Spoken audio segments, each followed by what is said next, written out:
June prediction for Libra.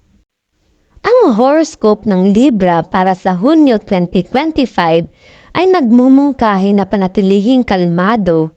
Sa unang buwan ng tag-init, ang emosyonal na kalagayan ay magiging tensyonado, dala ng naipon na pagod.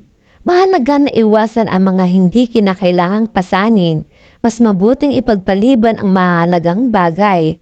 Sa buwan ng Gemini, ang mapigbigay na Libra ay nasa kanilang elemento, kaya madali silang makakakilala. Salamat sa mga kapaki-pakinabang na koneksyon. Ang pinakamangha-manghang mga ideya ay magiging realidad. Sa wakas ay magagawa ang kung ano ang nasa puso. Isang magandang tulong para sa Libra, ang tulong ng mga kasamahan. Ang strawberry full moon sa Hunyo ay tumutulong upang palakasin ang mga relasyon sa negosyo. Ang pangunahing papel ay nasa kupunan. Ang sama-samang trabaho ay nagbibigay ng mataas na resulta na makakaapekto sa sweldo. Ang pagiging masayang pamilya sa maagang Hunyo ay maaaring madisturbo ng mga intriga ng mga inggitero. Malamang na ang matagal ng nakamusmus na problema ay bubulwak na magiging sanhi ng krisis. Ayon sa horoscope ng Libra, ang mga masamang nilalang ay sasamantalahin ang magulong sitwasyon at susubukang palakasin ang pag-wedge sa relasyon. Huwag tumubon sa mga chismis.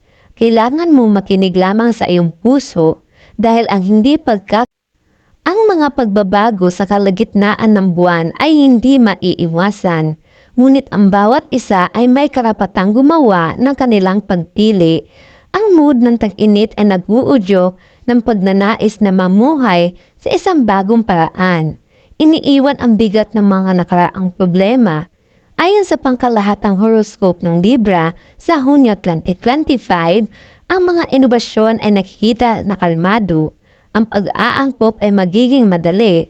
Panahon na upang alisin ang mga masamang gawi at simulan ang pagbuo ng isang malusog na pamumuhay. Ang pagtaas ng emosyonalidad ng katangian ng Mercury sa Cancer ay magbibigay ng malaking tulong sa Libra. Sa panahong ito, ang sinseridad ay lalo na pinahahalagahan. Ang mga tao ay naghahanap ng simpatya at pangunawa. Ang pakikilahok sa mga proyekto para sa kawang gawa ay hindi lamang magbibigay ng pampublikong pagkilala. Kung makakatulong din sa iyo na umakyat sa hagdang karera, ang kabaitan ay palaging may mataas na halaga. Ang romantikong wakas ng Hunyo ay magbibigay ng pag-asa para sa kaligayahan. Ito ay pangunahing nalalapat sa mga nag-iisang tao at nagtatalo ng magkasintahan.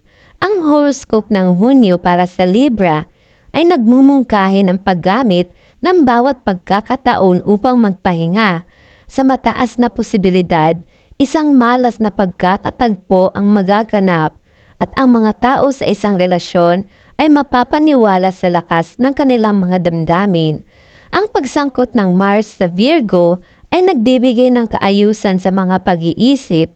Kahit na para sa Libra, ito ay isang pamilyar na estado.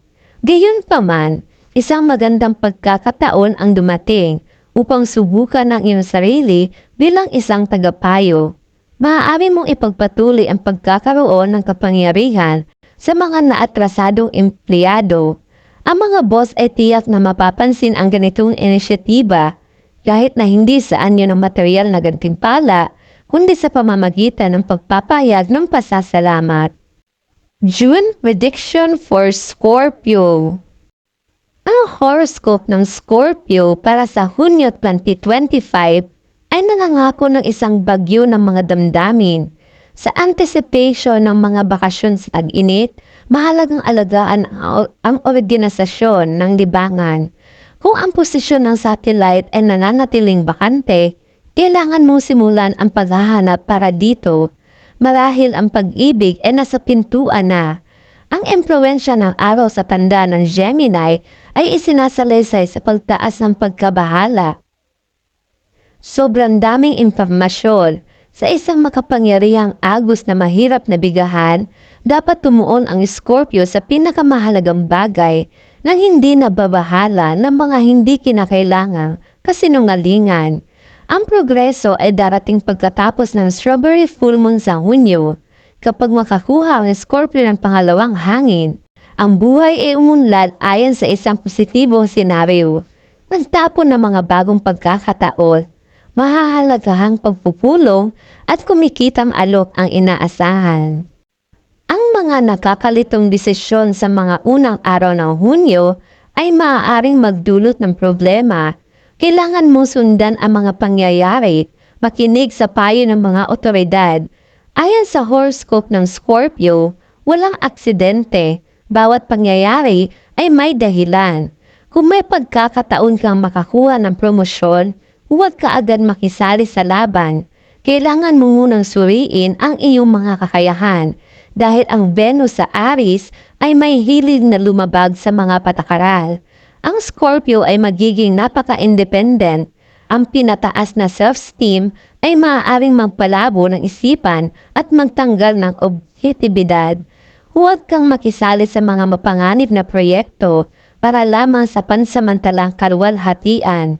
Ang panganib ay malamang na hindi makatuwiran at ang mga pagkalugi ay magiging hindi mapapabalik.